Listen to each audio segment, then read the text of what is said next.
Bonjour, bienvenue sur ma chaîne. Alors aujourd'hui, on va parler de 3 points essentiels qui peuvent contribuer à l'éducation, à la bonne éducation de nos enfants. Alors comme premier point, j'ai énuméré la responsabilité. Donc la responsabilité ici peut être vue comme le fait de pouvoir laisser les enfants répondre de leurs actes. Comme exemple, je pourrais vous dire par exemple, moi, toutes les fois où je vais par exemple au marché, je dis à ma fille, je te confie la maison et j'espère qu'à mon retour, je trouverai ma maison propre. Et là, elle me dit d'accord, il n'y a pas de souci. Donc, je vais faire ce que j'ai à faire tout en sachant que derrière, elle aura un œil, un regard sur tout ce qui va se faire. Et sans pour autant exagérer, faire le ménage. Voilà. Donc, comme deuxième point, d'accord, j'ai pu énumérer l'autonomie. D'accord. Je vais prendre par exemple mon fils de 2 ans qui fait ses besoins tout seul, qui se brosse les dents, qui enlève sa couche, qui va mettre à la poubelle, qui va prendre de l'eau. Souvent, je l'envoie, va me prendre un verre.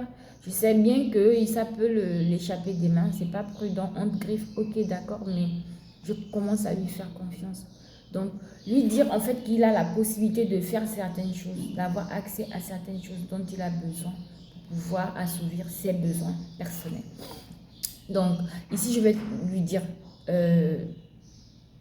j'aimerais que tu ailles te brosser les dents. Ou bien tu enlèves tes chaussures, tu portes tes chaussures.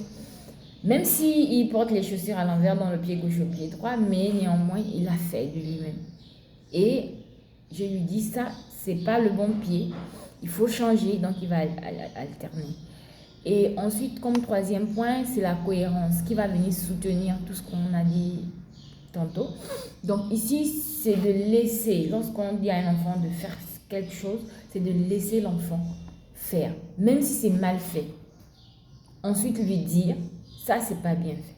Ça, c'est bien fait. Donc, lorsqu'on veut punir aussi un enfant, lui dire, non, je te punis. Tu vas, par exemple, te mettre à genoux et tu auras pour 15 minutes.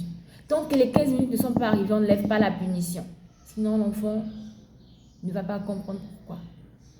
Si on dit à l'enfant, passe la serpillière là où il a versé de l'eau, on le laisse faire. C'est pas qu'à peine il a commencé à prendre la serpillière pour venir pour enlever de l'eau et la maman vient, non, bon, il faut laisser, je vais faire, ou bien appeler le plus grand pour dire viens aider ton frère à le faire. C'est pas cohérent. Vous le laissez le faire. Une fois il a fini de le faire. Après, si c'est pas bien fait, sans que l'enfant ne sache, vous le refaites. Mais vous le laissez accomplir sa tâche. Donc, si vous avez aimé ma vidéo, je vous demande de laisser un like et on se revoit pour le prochain numéro. Merci.